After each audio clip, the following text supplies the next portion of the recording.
Bura Goranboy rayonunun Yəhərçi Qazaxlar kəndidir. Şəhidlərimizin Eysan bulağı. Bizim bax bu evladımızın 22'si sabah mövlududur.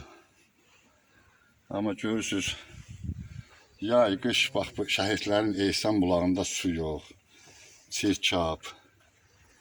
Yerli icra nümayəndəsi, hara baxırsınız? Mühtərəm prezidentimiz hər çıxışında şəhidlərə qarşı, onların ailələrinə qarşı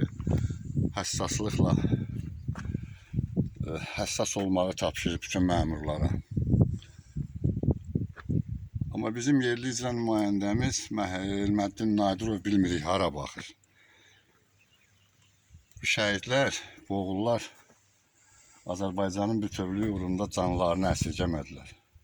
Amma bu sabah mövlud olan bu şəhidimizin, bu evladımızın Eysan bulağında, bax bu oğulların Eysan bulağında yayın istisində, qışın soyuğunda bax elə su olmur. Belə çirkab, zirzibil, nə bilim, daha nə deyim, nə qiymət verirlər buna, necə qiymət verək buna?